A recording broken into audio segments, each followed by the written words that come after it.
Hello everyone. अगर आप प्रयागराज में हैं और आप सोच रहे हैं कि नेक्स्ट कौन सी जगह जाया जाए घूमने के लिए, तो मैं आपको बताती हूँ। तो मैंने यहाँ पे रैपिडो बुक कर ली है और आज मैं जा रही हूँ यमुना घाट। वहाँ पे काली घाट के पास ये वाटर शो हो रहा है और आप रात को ये व्यू देख ही सकते हो कि ये कितना सुंदर लग रहा है। तो यहाँ पे 6 बजे से शो शुरू हो जाता है और आई थिंक 10 बजे तक शो चलता है। तो आप बीच में किसी भी टाइम जा सकते हैं 45 मिनट्स का शो देखने के लिए, जो कि बहुत सुंदर लगेगा आपको। और आप रात को यहाँ पे इंजॉय कर सकते हो। ये कम्प्लीटली फ्री है, इसके कोई चार्जेस नहीं है। तो आपको सिर्फ बोलना है काली घाट, यमुना घाट के पास, और आपको यहाँ है धरती और गगन रोशन है कुटुंब है महाकुंभ है कुंभ है महाकुंभ है महाकुंभ है कुंभ है महाकुंभ है ओ गंगा की तरह जीवन को पावन करता कुंभ है संगम देवों की महिमा का गुणगान करता कुंभ है महाकुंभ है महा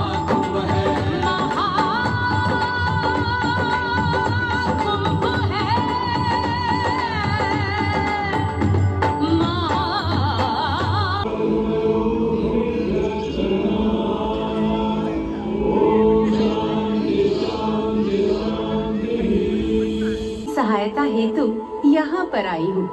हमारी सहायता हेतु? परंतु वो कैसे सुंदरी? मैं आपको ये ज्ञात कराने आई हूँ कि अमृत की असली शक्ति और गुण तो कलश के तल में विद्यमान है, जबकि ऊपर तो केवल जल मात्र है, जिसके ग्रहण करने से ज्यादा कोई लाभ न होगा। आप सभी इस अमृत को देवताओं के साथ बांट लीजिए। आखिर आप सभी ऋषि कश्यप के ही तो पुत्र हैं। देवताओं के साथ अमृत बांटने से एक तो आपका वैभव बढ़ेगा और दूसरा जो अमृत का फलदायक भाग है उसे आप ही ग्रहण कर सकेंगे। हे मनमोहिनी, तुम सत्य ही कह रही हो। परंतु अगर हमने ये अमृत कलश देवताओं को दे दिया तो क्या पता वे सारा अमृत स्वयं ही ग्रहण कर लें और हम सभी असुर इससे वंचित ही रह जाएं। आप निश्चिंत रहिए, ऐसा कदापि नहीं होगा। मैं स्वयं ही सभी सुरों और असुरों को अमृत पान करवाऊंगी और साथ ही साथ ये सुनिश्चित भी करूंगी कि अमृत का फलदायक भाग आप सभी को ही प्राप्त हो। बस फिर क्या था, भगवान विष्णु की अपरंपार लीला आरंभ हुई। जहां एक ओर सभी देवतागण विराजे तो वहीं दूसरी ओर सभी असुर। मोहिनी रूप धारण भगवान विष्णु एक एक कर सभी देवताओं को अमृत पान करवाने लगे, जिससे वे पुनः अपनी शक्तियां प्राप्त कर सकें। परंतु स्वरभानु नाम का असुर जल्द ही भगवान विष्णु की ये चालाकी भांप गया और चुपचाप देवता वेश धारण कर उन्हीं के बीच में जाकर विराजमान हो गया। तब जैसे ही मोहिनी स्वरभानु को अमृतपान कराने हेतु अग्रसर हुई, ठीक उसी क्षण सूर्य एवं चंद्रमा स्वरभानु का असली रूप पहचान गए। ये ज्ञात होते ही भगवान विष्णु अपने मूल रूप में परिवर्तित हो गए और अपने सुदर्शन चक्र से स्वरभानु का सिर धड़ से अलग कर दिया। परंतु तब तक अमृत की 2 बूंदें स्वरभानु के कंठ से उतर चुकी थी, जिसके चलते वो अमरत्व प्राप्त कर चुका था। इस तरह स्वरभानु के कटे हुए सिर के भाग को राहु का नाम मिला और धड़ को केतु के नाम से जाना जाने लगा। माना जाता है कि प्रतिशोध की ज्वाला में ज्वलित राहु एवं केतु सूर्य एवं चंद्रमा पर ग्रहण लगाते हैं। इस प्रकार सूर्य और चंद्र पर ग्रहण लगना राहु और केतु का प्रतिशोध माना जाता है। भगवान विष्णु की ये लीला देख सभी असुर अचंभित हो उठे। इससे पहले कि वे कोई प्रतिक्रिया दे पाते, भगवान विष्णु के वाहन पक्षीराज गरुड़ ने शीघ्रता से अमृत कलश को उठा लिया और अपने साथ लेकर स्वर्गलोक की ओर उड़ चले।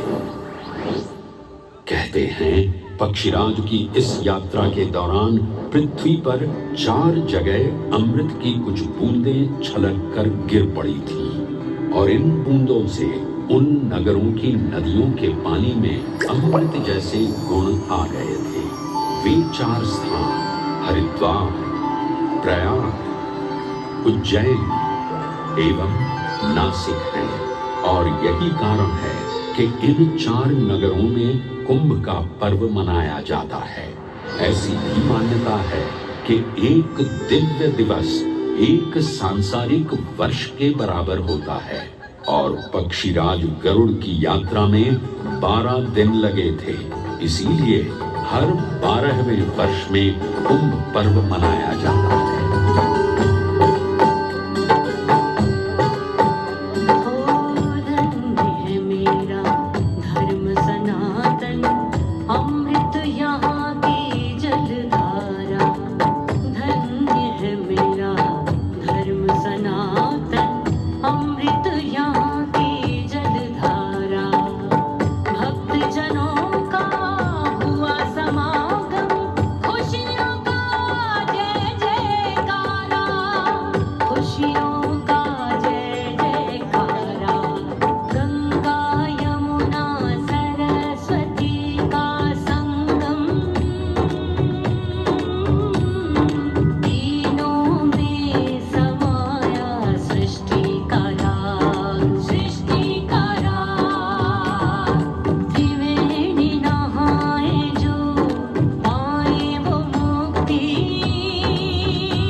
ग्रहों के अनूठे संरेखण से सुनिश्चित होता ये कुंभ महापर्व प्रयाग की भूमि पर उसी नक्षत्र में आयोजित होता है जिस नक्षत्र में यहाँ अमृत की बूंदें गिरी थी।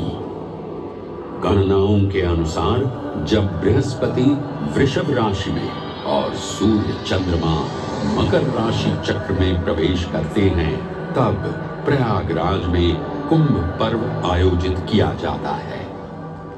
सनातन धर्म की प्राचीनतम धरोहर माना जाने वाला ये कुंभ पर्व भारत ही नहीं बल्कि विश्व भर से आए करोड़ों श्रद्धालुओं का स्वागत करता है। कुंभ पर्व केवल एक पर्व ही नहीं बल्कि एक तीर्थ का अवसर भी है जहां लाखों करोड़ों श्रद्धालु कल्पवास के नियमों का पालन करते हैं।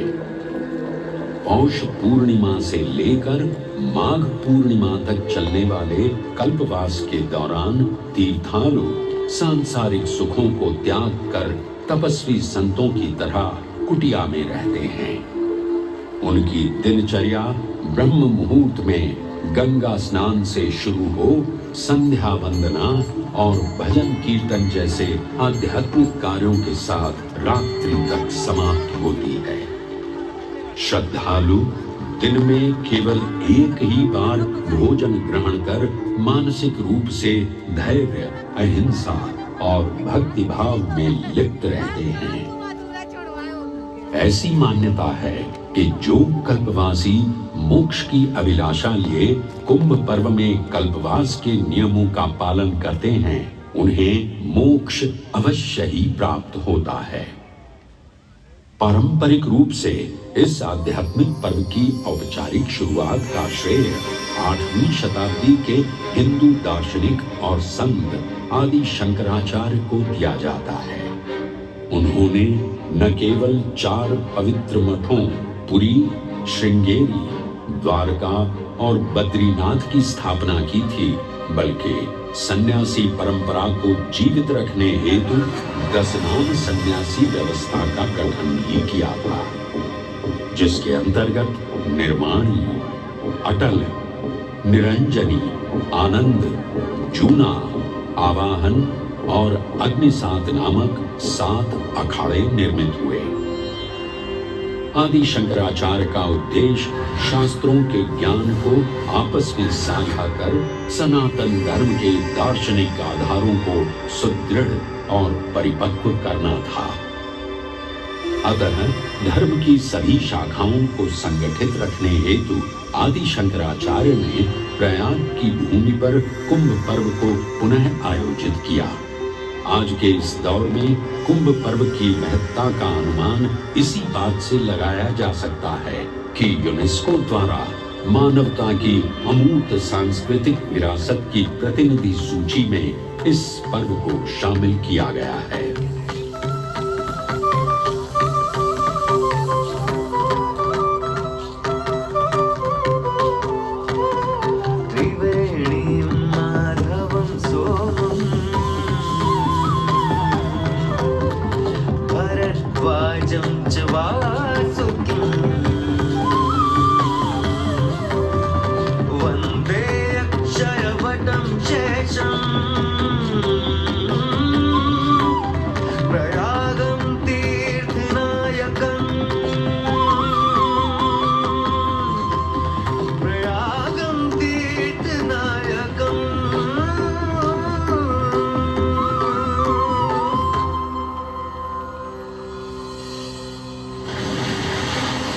त्रिवेणी, माधव, सोम, भरद्वाज, वासुकी, अक्षयवट और शेषनाग, प्रयाग के इन 7 तीर्थ नायकों की हम वंदना करते हैं।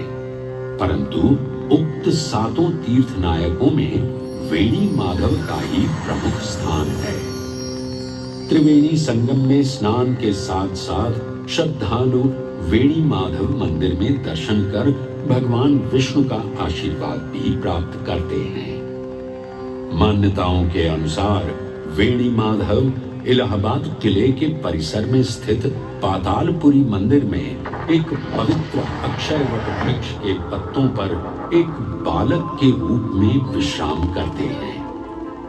पौराणिक कथाओं के अनुसार अक्षयवट एक शाश्वत वृक्ष है जो भगवान विष्णु का स्थायी निवास है, जहां से वे सृष्टि का पुनः निर्माण करते हैं। त्रेता युग में भी अक्षयवट वृक्ष का उल्लेख देखने को मिलता है। कहा जाता है कि भगवान श्री राम, माता सीता एवं अनुज लक्ष्मण अपने वनवास काल में इस स्थान पर आए थे। वैसे तो भगवान श्री राम का वनवास प्रयाग में श्रृंगी ऋषि को समर्पित श्रृंगवेरपुर धाम से आरंभ होता है। ये वही स्थान है जहां निषाद राज गुह ने भगवान श्री राम, माता सीता और अनुज लक्ष्मण को गंगा पार जाने के लिए सहायता प्रदान की थी। श्रृंगवेरपुर से प्रभु श्री राम ऋषि भरद्वाज के आश्रम पहुंचे थे। भरद्वाज मुनि बसहि प्रयागा, गोस्वामी तुलसीदास जी ने रामचरितमानस में ऋषि भरद्वाज का निवास स्थान प्रयागराज ही बताया है। ऋषि भरद्वाज से त्रिवेणी संगम की महिमा सुन प्रभु श्री राम, माता सीता और अनुज लक्ष्मण त्रिवेणी संगम में स्नान कर तीनों नदियों का आशीर्वाद प्राप्त करते हैं।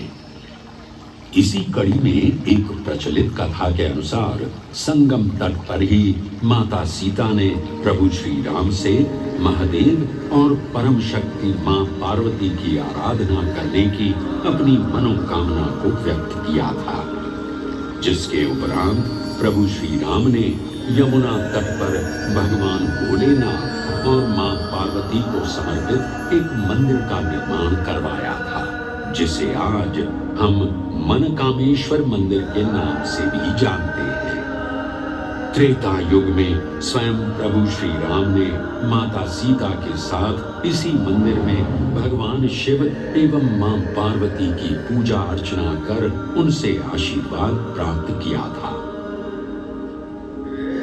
महादेव के इस प्राचीन मंदिर से अगर थोड़ा आगे चले तो उन्हीं के अंशावतार पवन पुत्र हनुमान जी का मंदिर भी विद्यमान है।